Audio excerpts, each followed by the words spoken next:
ఓం గం గణపతయే నమః. ఓం సుముఖశ్చేకదంతశ్చ కపిలో గజకన్నికః లంబోదరశ్చ వికటో విఘ్నరాజో గణాధిపః धूमकेतुर्गणाध्यक्षो फालचन्द्रो गजाननः वक्रतुण्डः शूर्पकर्णो हेरम्बस्कन्दपूर्वजः षोडशैतानि नामानि यः शृणुयादपि विद्यारम्भे विवाहे च प्रवेशे निर्गमे तथा संग्रामे सर्वकार्येषु विघ्नस्त्वस्य न जायते। ओम श्री महागणाधिपतये नमो नमः। हरि ओम। फलाशपुष्पशङ्काशं तारकाग्रहमस्तकं रौद्रं रौद्रात्मकं घोरं तं केतुं प्रणमाम्यहम्। ఓం కం కేతవే నమః. ప్రేక్షకులందరికీ కూడా మరి ఇప్పుడు కాలమానంలో అంతరిక్షంలో మార్చి 30వ తేదీన ప్రారంభమైనటువంటి శని యొక్క రాశి మార్పు ద్వారా మే 14వ తారీఖున గురువు రాశి మారడం మిథున రాశిలోకి, ఆ తదుపరి మే 18వ తేదీన ఈ గ్రహాలన్నిటినీ కూడా తన యొక్క వశీకరణంలో ఉంచుకునేటటువంటి, తన యొక్క ఛాయలో ఉంచుకునేటటువంటి ఛాయాగ్రహాలు రెండు ఉన్నాయి మనకి.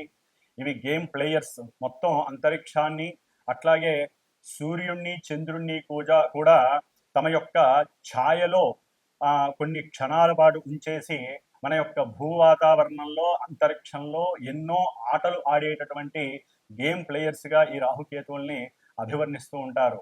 కాబట్టి అట్లాగే మే 18వ తేదీన రాహుగ్రహము కుంభరాశిలోకి తన యొక్క ప్రవేశాన్ని పూర్వభాద్ర నక్షత్రంలో ప్రవేశించి స్టార్ జరుపుతుండగా, మరి ఆయనకు ఎదురుకుండా 180 డిగ్రీల దూరంలో ఈ యొక్క కేతువు అనేటటువంటి ఒక గ్రహము, మృత్యుగ్రహము, మరి సింహరాశిలోకి సూర్యుడి యొక్క నక్షత్రమైనటువంటి ఉత్తర ఫల్గుని నక్షత్రంలో చార జరుగుతోంది. అంటే రాశి మార్పు జరుగుతోంది. కన్యా రాశిలోంచి సింహరాశిలోకి మార్పు జరుగుతోంది.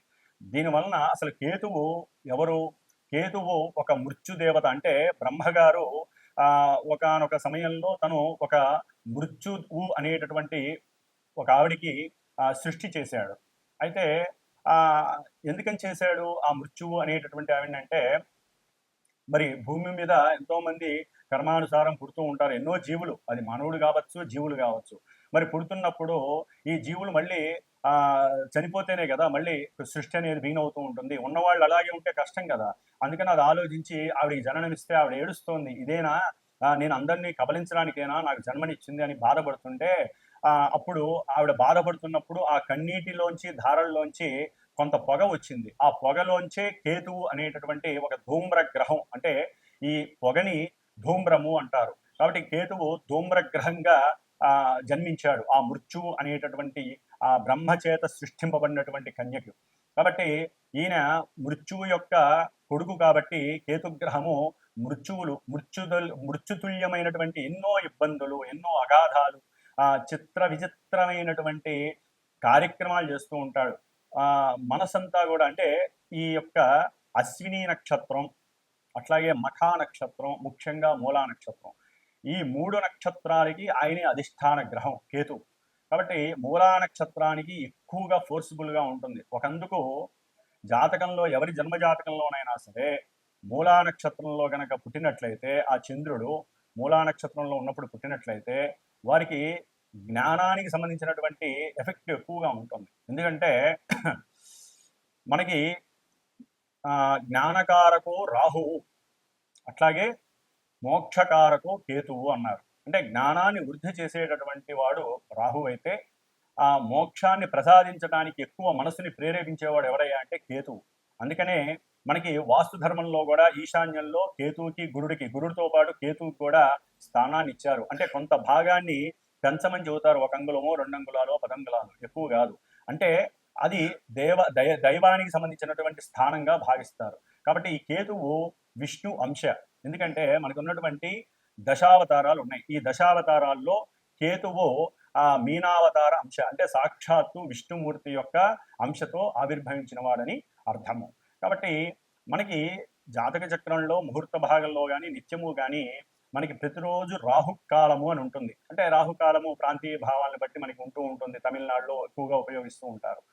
కానీ కేతుకాలము అని కూడా ఉంటుంది. అంటే కేతుకాలం ఎక్కడా చూడలేదు కదండి, రాహుకాలం విన్నాం కానీ అని మీరు అనుకోవచ్చు. కేతుకాలము అంటే మనకి పంచాంగంలో యమగండ కాలము అంటారు. మరి మృత్యు అంటే యముడే కదండి.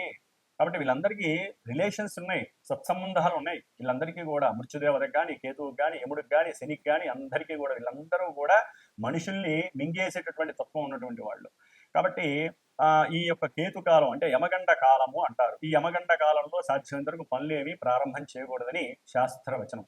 మరి ఈ కేతువు ఏ విధంగా ఉద్భవించాడు? మనం ఆల్రెడీ మనకి అందరికీ కూడా పురాణ గాథ తెలుసు. క్షీరసాగర మథనము, దాంట్లో రాక్షసుణ్ణి స్వామివారు విష్ణు చక్రంతో సుదర్శన చక్రంతో అతని యొక్క శరీరాన్ని 2 ముక్కలు చేస్తే శిరస్సేమో మనకి రాహుకి వెళ్ళిపోయింది. కింద ఈ శరీరం అంతా కూడా మొండెంతో ఉన్నదానికి నాగుపావును పెట్టేసి మరి విష్ణుమూర్తి ఆజ్ఞాపించాడు ఆ కేతువుని కూడా. వీళ్ళకు కూడా మన యొక్క సప్తగ్రహాలు అయితే నవగ్రహాల్లో ఒక్కొక్క స్థానం ఇచ్చారు. కానీ ఈ రాహుకి కేతువుకి ఒక స్థానం మీద కమాండింగ్ ఉండదు, వాళ్ళకంటూ ఏది లేదు. ఓకే, కొన్ని శాస్త్రాల్లో వృషభము ఉచ్చ అని, అట్లాగే రాహుకి ఉచ్చ క్షేత్రం అని, కేతువుకి మరి వృశ్చిక రాశి ఉచ్చక్షేత్రం అని అంటారు. అట్లాగే సింహము మీనము కూడా కేతువుకి పరిపరి మతాల విధంగా అంటే ఈ యొక్క శాస్త్రాలలో రకరకాలుగా సింహరాశి కేతువుకి స్వక్షేత్రం అని, అట్లా మీనరాశి స్వక్షేత్రం అని అంటారు. మరి ఈ యొక్క రాహుకేతువులు ఈ యొక్క భూమండలంలో ఎన్నో ఉన్నటువంటి మన ప్రకృతి అంతా కూడా వాళ్ళు ఆవరించవేసి సూర్యాస్తమయాన్ని సూర్యోదయాన్ని కమాండ్ చేస్తూ, అంటే కాలాల రూపంగా యమగండ కాలమని, మృత్యుకాలమని, వీళ్ళ మాంది గ్రహాలు, అట్లాగే గుళిక కాలాలు, ఇవన్నీ కూడా చాలా రకాలుగా ఉంటాయి. అయితే ఈ కేతువు అనేటటువంటి వాడు ఎక్కడైతే ఏ రాశిలో ఉంటాడో ఆ రాశి ప్రభావాన్ని ఇస్తాడు, రాహుమాలే. అట్లాగే ఏ నక్షత్రంలో ఉంటే ఆ నక్షత్రాధిపతి యొక్క రాశి ప్రభావాన్ని ఇస్తాడు, ఏ గ్రహాన్ని అయితే ఉంటే ఆ గ్రహాన్ని కూడా ఇస్తాడు. కానీ ఈయన జ్ఞానాన్ని ఎక్కువగా, అంటే మోక్షాన్ని, జ్ఞానం ఉంటేనే కదండి మోక్షం వచ్చేది, లేకపోతే మోక్షం డైరెక్ట్గా ఎవరికి రాదు, అంత ఈజీ కాదు. ఆ జ్ఞానాన్ని ఇవ్వడానికే రాహువు. కానీ కేతువు కూడా రాహు యొక్క కమాండ్లోనే ఉంటాడు. కానీ ఈ కేతువు ఏమి అంత మంచివాడు కాదండి, మోక్షాన్ని ఇస్తాడు అంతవరకే.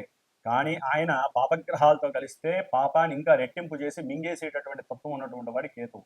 కాబట్టి ఈ కేతువు యొక్క పరిజ్ఞాన రీత్యా చూస్తే ఎటువంటి కార్యమైన ఆటంకాలు, వ్యాపారస్తులు పూర్తిగా కింద వాళ్ళు పడిపోవడానికి, వ్యాపారంలో పూర్తిగా నాశనం అయిపోవడానికి కూడా ఈ కేతువు కారణం అవుతాడు ఒక్కోసారి. అంటే సరైనటువంటి సాధన లేకపోవడం వల్ల కానీ, వ్యాపారస్తుల్లో కానీ బద్ధకం పెరిగిపోవడం, అందరినీ నమ్మటము, లేకపోతే అవసరం లేని సమయాల్లో పెట్టుబడి పెట్టడము, ఇవన్నీ కేతువు ప్రోత్సహిస్తూ ఉంటాడు. ఆల్రెడీ మొన్నటిదాకా అంటే మే 18 వరకు కూడా ఈ కేతు అనేటటువంటి గ్రహము కన్యారాశిలో ఉండటం ద్వారా మానవుల్లో చాలా మందికి ఈ కేతు మహర్దశ కానీ, వారి జాతకరీత్యా కేతు మహర్దశ కానీ, అంతర్దశ కానీ ఇలా జరుగుతున్నప్పుడు, లేకపోతే అశ్విని మఖ మూల నక్షత్రాల్లో జాతకులకు కానివ్వండి, లేకపోతే కొన్ని రాశుల వారికి ఈయన ఉన్నటువంటి స్థానాలు గనక మృత్యు స్థానాలు లేకపోతే దుస్థానాలు అయినట్లయితే ఈయన ఈ యొక్క కన్యారాశికి సంబంధించిన కొన్ని అనారోగ్య స్థితులు కలుగజేసే ఉంటాయి. నర్వస్ మీద బాగా ప్రయోగం జరుగుతుంది. అట్లాగే లోపల జీర్ణకోశానికి సంబంధించిన, పేగులకి సంబంధించిన ఇంటెస్టివ్ డైజెషన్ సిస్టమ్ అంటే అజీర్ణ వ్యాధులు ప్రబలటానికి, ముఖ్యంగా వ్యాపారస్తులకి నష్టాలను కలుగజేయడానికి, వ్యాపార వృద్ధి జరుగుతుంది అనుకుంటే అది కాస్త క్షీణించడానికి ఈ కేతువు చాలా వరకు దోహదపడ్డాడు ఇప్పటి వరకు కూడా. అంటే వినాశకారిగా కొన్నిటి ఉన్నాడు. కొంతమందికి లాభాన్ని కూడా ఇచ్చాడు అనుకోండి, అది వారి యొక్క జాతకరీత్యా ఉన్నటువంటి పరిస్థితులను ఇచ్చారు. కాబట్టి పర్సనల్ జాతకంలో ఈ యొక్క రాహుకేతువులు ఆడే ఆట సామాన్యమైన ఆట కాదు. వీళ్ళు ప్లే బాయ్స్ అని కూడా అనొచ్చు. అంటే మొత్తం ప్లే చేసేస్తారు. వీళ్ళతో ఎవరు కలిసి ఉంటే వాళ్ళ యొక్క ఫలితాలు ఇచ్చేస్తాడు. వీళ్ళకంటూ స్వతహాగా నేను ఇదే ధర్మాన్ని అనుసరించాలి అని ఉండదండి. వారు ఏ రాశిలో ఉంటే, ఏ గ్రహం వీళ్ళని చూస్తే, వీళ్ళు ఏ నక్షత్రంలో ఉంటే అట్లా. ఇప్పుడు మరి ఉత్తరాఫల్గుని అంటే సూర్యుడి యొక్క నక్షత్రంలో మనకి జోడియాక్లో మేషం నుంచి 5వ స్థానమైనటువంటి సూర్యుడి యొక్క రాశి ఏంటి? సింహరాశి. ఆ సింహరాశిలో కేతు వస్తున్నాడు అంటే అతనికి స్వక్షేత్రం. సాధ్యమైనంత వరకు అతను చెడు చెయ్యడు. కానీ కొన్ని రాశుల వారికి మాత్రం స్థానాల రీత్యా చెడు స్థానాలు అయితే ఘోరాతి ఘోరమైనటువంటి పరిస్థితుల్ని కేతువు కలుగు చేస్తాడు. మృత్యుతుల్యమైనటువంటి కారకత్వాన్ని ఇస్తాడు ఈయన. అందుకని ముఖ్యంగా హృద్రోగము, జఠర రోగము, జీర్ణాశయ లోపాలు, అట్లాగే లివర్కి సంబంధించిన ప్రాబ్లమ్స్, లేకపోతే శిరస్సుకి సంబంధించినవి, క్యాన్సర్స్, ఇంకా ఒక రకంగా చెప్పాలంటే అధికారులు వారు అనుకున్నటువంటి అనుకూలమైనటువంటి అధికారత్వాలు లేకపోవడం, లేకపోతే రాజకీయ నాయకుల్లో వారి వంశపారంపర్యంగా ఎంతో మందికి అనుకూలతలు కలగజేయటం, సాధ్యమైనంత వరకు. ఎందుకంటే కుజవత్ కేతువు శనివత్ రాహువు అన్నారు. అంటే కుజవత్ కేతువు అంటే కుజుడిచ్చే ఫలితాలన్నీ కేతు ఇస్తాడు. కుజుడు ఏ విధమైనటువంటి దుర్మార్గపు పనులు చర్యలు ఇస్తాడో, ఎందుకంటే యుద్ధాలు కావచ్చు, శస్త్రచికిత్సలు కావచ్చు, ముఖ్యంగా కేతుగ్రహ ప్రభావం ఉన్నటువంటి వాళ్ళకి శస్త్రచికిత్సలు ఎక్కువగా జరిగే అవకాశాలు ఉంటాయి. అది ఏ భాగం అనేటటువంటిది శరీర జాతక నుంచి తెలుస్తూ ఉంటుంది. కాబట్టి మరి కుజుడిచ్చేటటువంటి భయాందోళనలు కానీ, ప్రమాదాలు కానీ, మృత్యుతుల్యమైన ఏ విషయాలైనా సరే ఈ యొక్క ముఖ్యంగా ల్యాండ్ లిటిగేషన్స్ కానివ్వండి, లేకపోతే అన్నదమ్ముల మధ్య గొడవలు కానివ్వండి, పోట్లాటలు, ఒక చోట సరైనటువంటి స్థిమితం లేకపోవటం, మానసిక చిత్ర విచిత్రమైనటువంటి కళాఖండాలు ఉంటాయి వీళ్ళలో. అట్లాగే జూలై 20 తర్వాత ఈయన మళ్ళీ పూర్వఫల్గుని నక్షత్రంలోకి వస్తున్నాడు, శుక్ర నక్షత్రం. ఇప్పుడు సూర్యుడిచ్చే ఫలితాలు ఇస్తే అప్పుడు శుక్రుడిచ్చే ఫలితాలు.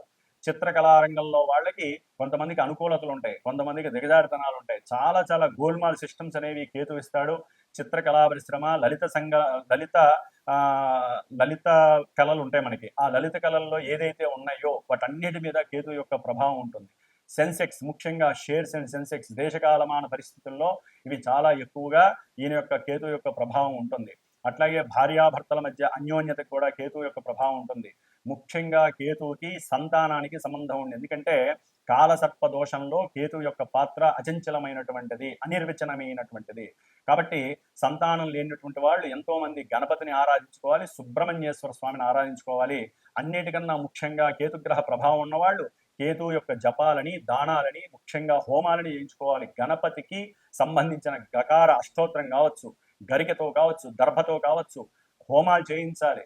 సంతానపరంగా కానీ, విద్యాపరంగా కానీ, బుద్ధి పెరగినటువంటి వాళ్ళు కానివ్వండి, నర్వస్ సిస్టమ్ ఆపరేట్ కానటువంటి వాళ్ళు కానివ్వండి, పక్షవాతం వచ్చిన వాళ్ళు కానివ్వండి, ఒకటి కాదండి, విచిత్రంగా ఉంటాయి కేతు ఇచ్చేటటువంటి పరిస్థితులు. వీళ్ళందరూ కూడా గణపతిని ఎక్కువగా ఆరాధించండి.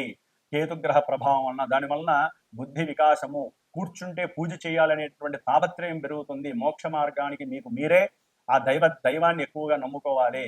కాబట్టి కేతువు సింహరాశిలో ఉండటం చాలా చాలా విశేషప్రదం, కొన్ని రాశుల వారికి తప్ప. కాబట్టి ఈ ద్వాదశ రాశుల్లో ఏ రాశుల వారికి కేతుగ్రహ ప్రభావం శుభంగా ఉంటుంది, కొంతమందికి ఇబ్బందిగా ఉంటుందో తెలుసుకుంటూ, మరి కేతువుకి సంబంధించినటువంటి మోక్షానికి కానివ్వండి, పూజలకు కానివ్వండి, ఏ పూజలు చేయాలి, ఏ ఆరాధనలు చేయాలో మరి మనం ఇప్పుడు తెలుసుకుందాం. ముఖ్యంగా ఓం కం కేతవే నమో నమః. మకర రాశి. మకర రాశి వారికి మే 18వ తేదీ నుండి అష్టమ రాశి అయినటువంటి సింహరాశిలోకి ఈ కేతువు ఉత్తర ఫల్గుని నక్షత్రంలోకి అడుగు పెట్టడం కొంత ఇబ్బందికరమైనటువంటి మానసిక చిత్త ప్రవర్తనలో లోపం వస్తుంది. అట్లాగే కేతువు 8వ స్థానంలో ఉండటం ద్వారా మరి ఆయన మృత్యుదేవత యొక్క కొడుకు కాబట్టి మీరు కొంచెం జాగ్రత్తగా ఉండాల్సినటువంటి పరిస్థితులు కలుగుతాయి. ఎందుకంటే ముఖ్యంగా ఈ యొక్క కేతుగ్రహానికి నక్షత్రాలైనటువంటి అశ్విని, మఖ, మూలా నక్షత్ర జాతకులు మకర రాశి వారు కొంచెం జాగ్రత్తగా ఉండండి.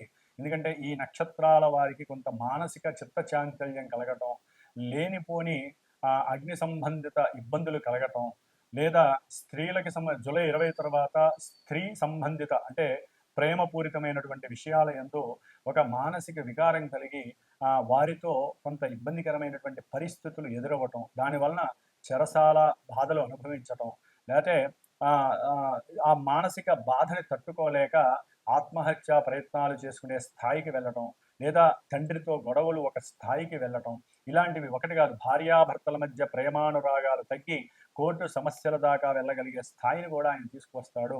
ఎందుకంటే కేతువు 8వ స్థానంలో ఉంటే మృత్యుదేవత మీకు పొంచి ఉన్నట్టు లెక్క. కొంచెం జాగ్రత్తగా ఉండాలి. మీరు ప్రతి శనివారము కూడా ఆ యొక్క కేతుగ్రహం దగ్గర ఒక 7 ఒత్తులు కొబ్బరి నూనెతో దీపారాధన చేసి, స్వామివారి కొబ్బరి నూనె కాదండి, నువ్వుల నూనెతో దీపారాధన చేసి కేతు ఎదురుకుండా పెట్టి కొన్ని ఉలవలు చక్కగా నానబెట్టి వాటిల్ని తాలింపు వేసి అందరికీ కూడా నివేదన పెట్టడం. అట్లాగే ముఖ్యంగా ప్రతి శనివారము కూడా వీరు ఉండ్రాళ్ళు నైవేద్యం పెట్టి స్వామివారికి మృత్యుదోష పరిహారం అంటే అన్నీ వస్తాయండి. వ్యాపారంలో ఇబ్బందులు కావచ్చు, తండ్రి యొక్క అనారోగ్య స్థితులు కావచ్చు, తండ్రితో విరోధాలు కావచ్చు, మీ ఉద్యోగ అవకాశాల్లో అంటే ఉద్యోగ పరిస్థితుల్లో సమస్యలు కావచ్చు, వ్యాపార నష్టాలు కావచ్చు, సంతాన పరిస్థితుల్లో ఇబ్బందులు, సంతానానికి వ్యతిరేకం, ఒకటి కాదు.